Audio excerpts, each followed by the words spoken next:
I woke up one morning and realized I had become a stranger in my own marriage, not because of fighting or betrayal. It was because the woman I loved treated me like I didn't exist unless she needed something.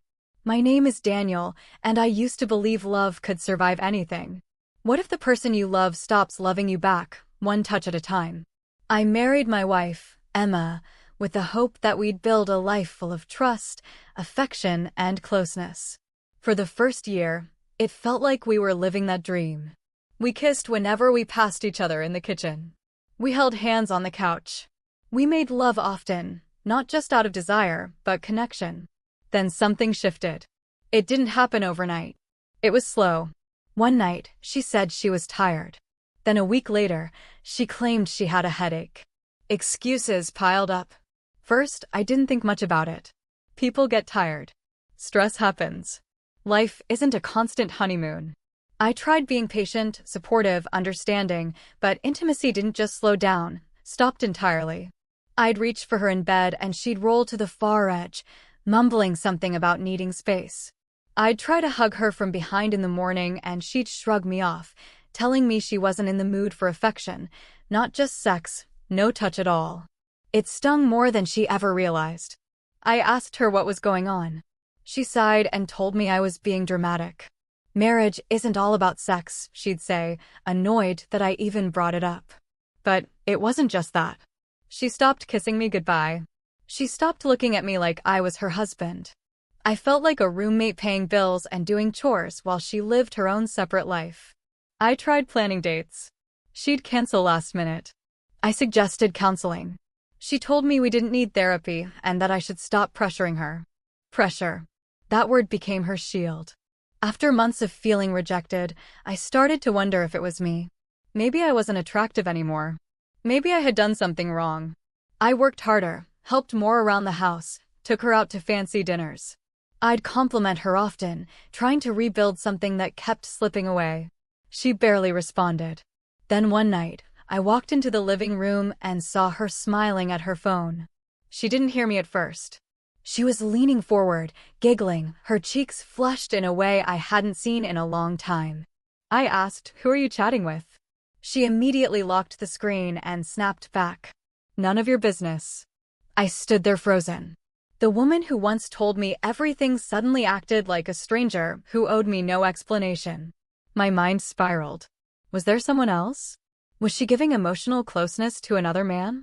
But what if the real betrayal wasn't cheating, but simply stopping caring? While I sat in silence beside her every night, I tried to talk to her again. I told her I felt alone, that I missed being close to her. Her response hit me like a punch. "I'm not your property. You don't get to demand my body whenever you want." It wasn't anger or loudness that hurt me. It was the coldness, the way she saw my longing as something disgusting, something controlling. That night, I lay in bed staring at the ceiling, realizing that I was begging for scraps of affection in a marriage that once felt full. So, I made a choice. If she no longer wanted to be a wife in the ways that matter, love, closeness, intimacy, then I wasn't going to keep acting like a devoted husband while my needs were ignored. I stopped trying. I stopped initiating. I stopped asking for connection only to be rejected. Instead, I focused on myself. I hit the gym, played basketball with friends again, stayed late at work just to avoid going home to silence. I stopped cooking dinner for both of us, stopped doing her laundry, stopped chasing someone who clearly didn't care if I was right there or miles away. And the strangest thing happened. She noticed. Started with small comments. "Why are you coming home so late? Who are you texting? Why didn't you tell me you were going out?" Then late one night, she slid closer to me in bed. She placed her hand on my chest like she used to. Then she leaned in and whispered, "I miss you." For a second, I almost caved. But then I remembered every quiet tear I shed when she pushed me away. Every moment I felt unworthy of love. I looked at her and replied, "Now you miss me." She pulled back as if struck. What's that supposed to mean? I didn't raise my voice. I didn't need to. You turned off every part of our marriage that made us a couple. Now that I stopped trying, suddenly you care. She didn't say a word. The next day, she tried to apologize, but the words sounded too easy. Too late. She wanted everything fixed overnight. She thought intimacy could suddenly restart just because she snapped her fingers. But connection isn't a switch. I realized that while I was fighting for us, she wasn't fighting at all. She only cared now because she felt me slipping away, not because she loved me. So, I told her I needed space to think, and I meant it. I moved into our guest room for a week, then moved out entirely. I filed for divorce soon after. She cried and shouted that I was abandoning her. She said marriage vows meant sticking together no matter what, but vows go both ways. You cannot refuse love and expect loyalty to stay unbroken. The hardest moment was blocking her number. But silence is better than the constant ache of being unwanted. Some people think divorce comes from something dramatic, cheating, screaming matches, huge betrayals, but sometimes it's quiet.